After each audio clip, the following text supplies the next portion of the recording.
Fala galera, mais uma vez, nova revisão Enem. Eu espero que todos vocês curtam bastante. Nessa aula a gente vai falar sobre estados físicos, mudanças de estados físicos e sobre íons, higroscopia, tá? É um assunto que não é muito comum dar em sala de aula. Estados físicos sim, mas higroscopia não é muito comum da gente discutir. Então são questões que são relativamente fáceis. E por serem fáceis, não sei se vocês sabem, elas valem mais pontos no Enem. Sempre que você for fazer a prova do Enem, sempre se preocupa com isso, tá? Fazer as questões fáceis. Não sei se vocês sabem, elas pontuam mais que as questões difíceis. Então, essas questões que eu vou fazer hoje teriam uma pontuação bastante elevada no Enem, tá bom? Vamos prestar atenção? Primeiro, mudança de estado físico. Na Grécia Antiga, tinha um cara chamado Platão que ele falava que as substâncias elas tinham uma representação como se hoje a gente falasse os estados físicos, mas ele não conhecia isso na época, estou falando de uma época antes de Cristo. Então Platão ele dizia que as substâncias tinham o espírito dos elementos, tá? Então tudo que era sólido tinha o espírito do fogo, da terra, tudo que era líquido tinha o espírito da água, tudo que era gasoso tinha o espírito do ar, tudo que era energia, ele não sabia explicar bem, mas fazia modificações, né? Tinha o espírito do fogo, que era um espírito modificador. Com o passar do tempo, a gente viu que não é bem assim. Com o passar do tempo, a gente sabe que, na verdade, são estados físicos que têm a ver com a aproximação ou afastamento das moléculas em função de forças intermoleculares. Quanto maior a força intermolecular, mais próximas ficam as moléculas e o estado tende a ser sólido. Quando ela vai se afastando, redução da força intermolecular, ela tende a estado gasoso e a gente pode mexer isso tanto com calor quanto pressão, a gente pode alterar esses estados, beleza? Então, olha só, ele está falando que do ponto de vista da ciência moderna, esses 4 elementos que ele cita, na verdade, eram os estados físicos, tá? Como eu falei, na época ele pensava sólido, líquido e gasoso como se fosse o espírito da terra, do ar e da água. À época ele não conhecia energia e o plasma não era conhecido, né? Nem se falava em plasma na época. Então ele excetua o plasma nessa questão, ele não vai discutir o plasma, tá? O plasma é bem recente, então a gente só vai discutir os 3 estados físicos específicos. E aí ele vai falar das transições. Ou seja, sai de sólido para líquido, líquido para gasoso. E ele fala que essas transições elas podem ser vistas macroscopicamente. Você vê quando o gelo está derretendo, né? Você consegue ver com uma água quando está evaporando, aquela fumacinha, tudo. Mas isso são coisas macroscópicas, visões macroscópicas de mudanças que estão acontecendo em escala microscópica. Em escala do mundo que eu não vejo. As moléculas se afastam, as moléculas se aproximam. E isso faz variar esse estado físico, tá bom? Bom, essa parte microscópica a gente vai ver com uma imagenzinha que eu vou trazer para vocês no próximo slide. Mas vamos pensar o seguinte, se eu sei que essa transformação ela é microscópica, será que houve troca de átomos entre as diferentes moléculas do material? Cara, se um átomo for trocado por outro, houve uma reação química. E a gente está falando de mudança de estado físico. Não houve troca de átomos. Transmutação nuclear. Porra, de jeito nenhum a gente está falando de transmutação nuclear. Eu não estou falando de transformar um elemento químico em outro. Água, quando muda de estado, continua sendo água. Nitrogênio, amônia, quando muda de estado, continuam sendo nitrogênio e amônio. Não houve transmutação. E aí a letra C acaba sendo muito parecida, porque ela também fala de redistribuição de prótons. Se eu redistribuir os prótons, eu mudei quimicamente o elemento. E aí seria uma transmutação nuclear. Então, não é isso. Mudança da estrutura espacial. Isso me interessa. Porque, espacialmente, um sólido ele é mais organizado. O líquido tem uma estrutura espacial pouco afastada, pouquinho só, tá? E ele acaba ficando mais desorganizado. E o gasoso se afasta completamente e fica totalmente desorganizado. Mudança espacial na estrutura? Isso parece interessante. Mas vamos dar uma olhadinha na próxima. Alterações nas proporções dos isótopos. Cara, se eu estou falando em mudar isótopo, eu estou falando de mudança química, de novo. Eu vou trocar um isótopo por outro isótopo, eu estou fazendo uma troca química. Então, a melhor opção realmente é a mudança da estrutura espacial formada. Era uma questão tranquila, era uma questão fácil, então uma questão que tem um valor em termos de ponto bastante grande, tá? Mas vamos dar uma olhadinha aqui. Na hora que eu estou olhando o estado sólido, ele é bem organizado. As moléculas estão arrumadinhas e quando eu esquento, ela vai fazer uma vibração no lugar. Ela vibra, a molécula vai conseguir vibrar, mas ela não sai do lugar, ela fica vibrando paradinha no mesmo canto que ela está. No estado líquido, ela começa a se mover. Isso faz com que haja uma mudança de forma no líquido. O líquido, se você botar num recipiente redondo, ela fica redonda. Se você botar num recipiente quadrado, ela fica quadrada. Por quê? Porque ela deu uma leve afastada e ela pode fazer movimentos em que ela modifica a forma dela, tá? Então, houve uma modificação espacial. E para o estado gasoso, a mesma coisa. Ela acaba se modificando também espacialmente quando ela vai cada uma para o canto. Cada molécula de gás vai para onde quiser. Aí a gente também tem as forças intermoleculares. No estado sólido, que é esse aqui, as forças intermoleculares elas são muito fortes. No estado líquido, eu tenho um pouquinho de perda dessa força intermolecular. Ela fica um pouco mais fraquinha.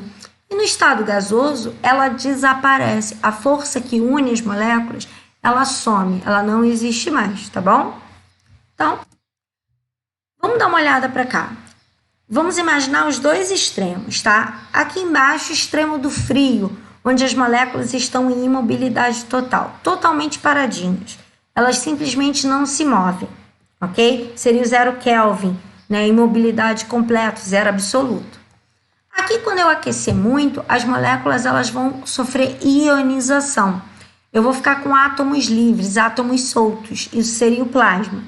O problema não está citando nem um extremo nem o outro. Ele está citando esses três meios aqui, ó, essas três coisas do meio, que são os três estados físicos, e você vê que espacialmente eles estão se modificando, né? Você vê que aqui está bem espalhadinho, aqui já está mais arrumadinho, mas não tão arrumadinho, está só mais pertinho. Aqui tem toda uma organização, você vê que está tudo muito arrumadinho, tudo muito organizadinho, beleza? Bom, uma outra questão que também fala um pouquinho de um assunto fácil é a higroscopia, com G, tá?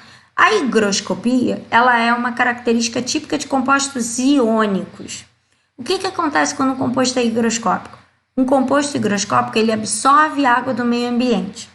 Qualquer composto iônico é capaz de fazer isso. Qualquer composto iônico é capaz de absorver água, ok?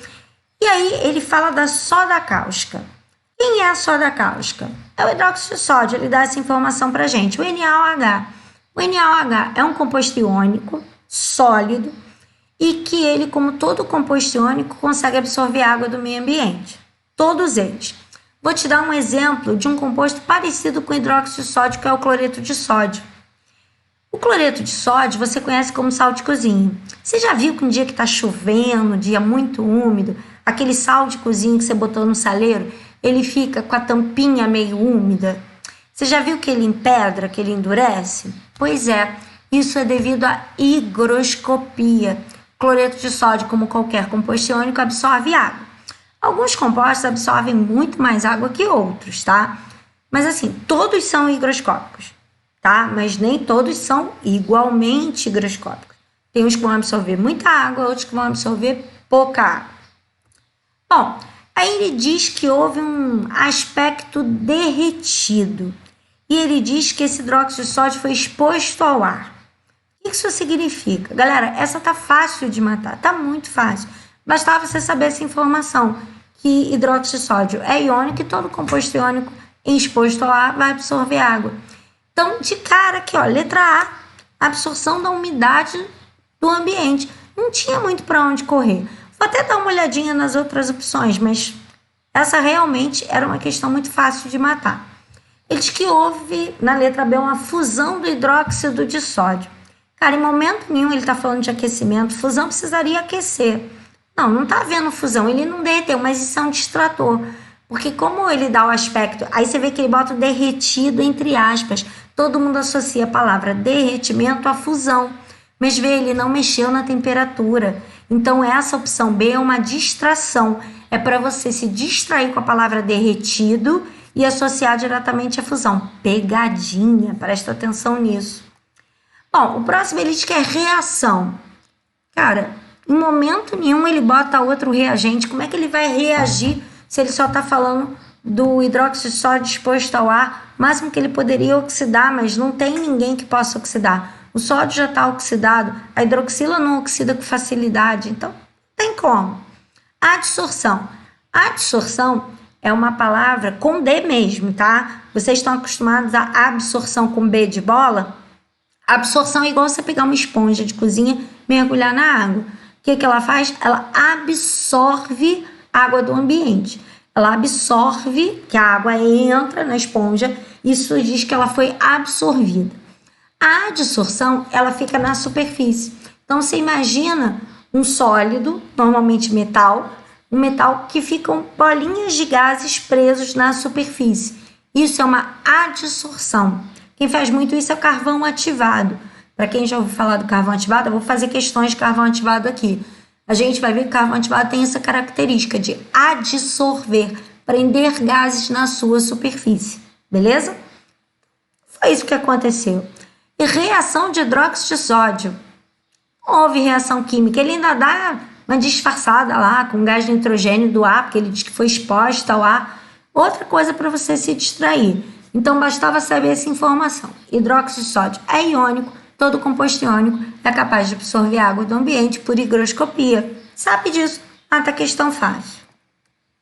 Aqui, só para vocês terem uma ideia, o hidróxido de sódio, como ele é sequinho, assim que ele saiu do recipiente, e ele exposto durante um tempo. Tá vendo aqui, ó? Tá vendo aqui que tem uma aguinha no fundo? Essa água não é o derretimento, porque ele derreteu que nem gelo. Não, ele foi absorvendo a água do ambiente e foi dissolvendo. Ele é muito solúvel, ele foi ficando dissolvido. E você está acostumado a usar coisas assim. Todo mundo já deve ter visto essa sílica gel.